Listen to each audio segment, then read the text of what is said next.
Do you like hiking? Do you enjoy throwing frisbee? Are you competitive? If you answered yes to these questions, then disc golf may be the sport for you. Disc golf is a fairly new sport that is growing rapidly and gaining interest of people of all ages and all demographics. Now, there is no clear answer as to who was the first person to play disc golf because, like many sports, there is a long, blurry history to disc golf. But there is one man coined as the father of disc golf. This man is Ed Headrick. Headrick is the father of disc golf because he worked for a company called Wham-O, and in 1966, him and the company created the first frisbee, or what is now referred to as the disc. In 1975, he also created the pole hole basket like this one seen here, which is your target in disc golf. In 1975, Headrick installed the first official disc golf course at Oak Grove Park in Pasadena, California. Now, of course, at the time, the targets were not baskets like these. They were just regular poles cemented into the ground, but they were soon replaced by the pole hole baskets like this. In April of 1976, Headrick founded the DGA, Disc Golf Association, which is still a leading business in the sport today. Soon after, he created the PDGA, Professional Disc Golf Association, and sent out roughly 100 letters to the top players and offered them a lifetime membership to the PDGA for just $10. The PDGA is still a roaring business. They still sanction many tournaments, and you can still get a membership, but of course it is more than $10. Now let's get to the basics of the game. Like I said earlier, this is the pole hole basket that you use as your target.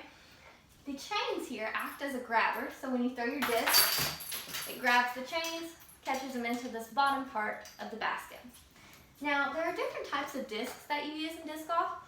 You have drivers, mid-rangers, and putters.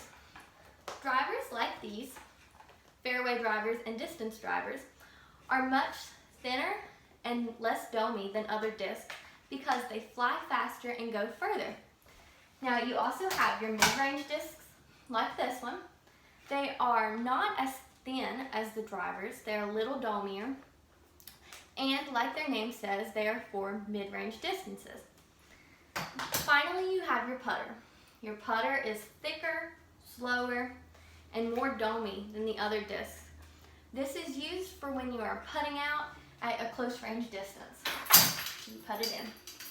Now, like regular ball golf, you are playing to shoot for par, or under or over par.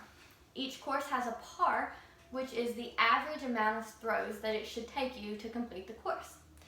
Once you're finished, you will either be even par, above, or over par. The goal, like regular golf, is to have the lowest score at the end of your round. Now, most courses usually consist of 9, 18, or 27 holes.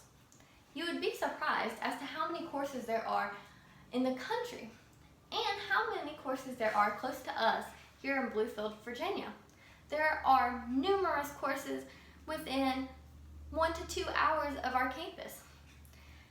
I urge you to get out and try this sport, whether it be at our college campus or anywhere else, because unlike other sports, you don't have to stop. Once you reach a certain age, you don't have to quit playing. At tournaments, there are age divisions for everybody. There is rec, women, intermediate, advanced, pro, masters, pro masters. I know people that play that are in their 70s, 80s. This game never ends. The possibilities are endless. There are pros that are touring, and they are from around here. There are 2 local pros, one from Kingsport, Tennessee, and another from Johnson City, Tennessee.